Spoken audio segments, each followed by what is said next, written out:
Hello teacher. Now it is the time to use Flipgrid. If you are not a member yet, go to this site. Just write flipgrid.com in Google and you are here. Now, if you don't have an account, click on sign up today. When you click on sign up today, you go to this page so that you can enter your Microsoft account or Gmail. When you click on Gmail and enter your Gmail account, then you are going to be a member of Flipgrid so that I can send you your classes. What after I send your classes? This is an account of a teacher, Mr. Mickey. I sent him two classes, 9C and 9A. When he open his Flipgrid, he will find the names of the classes and some keys here to accept. He click accept. Now he accepted and this is his account. How can we use Flipgrid? Number one, I send you codes for your students. So you have to distribute these codes for your students. But before you give them the code, you have to share the class with the students. How is that? If Mr. Mickey wants to share 9C with his students, all he has to do is just click on share. Now, this is the shareable link. You take this link and send it to Google Classroom or Edmodo or any other tool, or give it on ClassDojo to the students. Copy and then paste on ClassDojo or whatever. When students enter with this code, with this link, they will be prompted to put a code, so that I give you the codes of your students. You have to give each student his own code. Codes are very easy. Suppose that we are talking about the third person in the class 9C. His code is 9C hyphen then 3. If he is the 17th one, 9C hyphen 17. I'll give you this code. I've already sending it. I'm sending it now. So the student, when he enter this his account, now he can receive your questions and answer it using a video. Your question should be a topic. So if we are in place of Mr. Mickey now, of course we will never use this new grid because this means that we add classes. But I made your classes, they are already made, and I'm going to send them to you. All he has to do is click on the class. After that, there is a key called new topic. When he click on new topic, he will find a screen like this. He should fill it.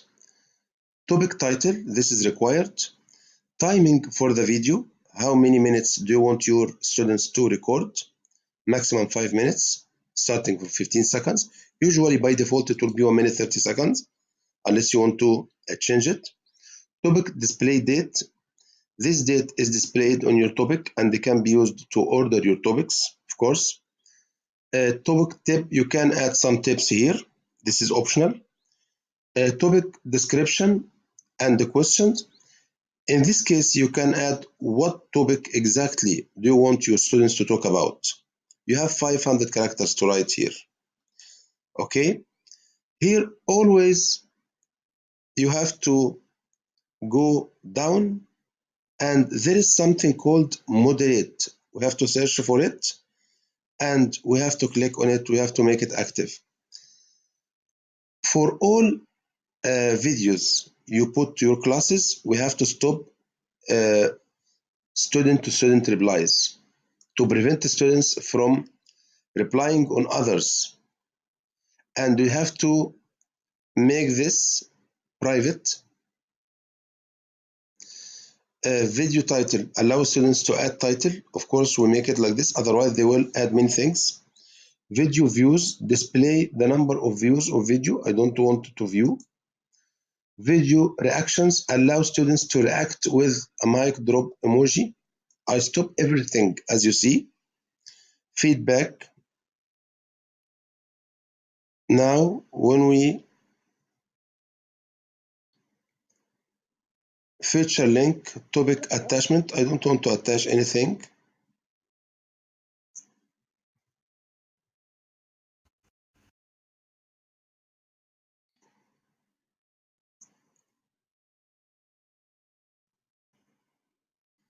Okay.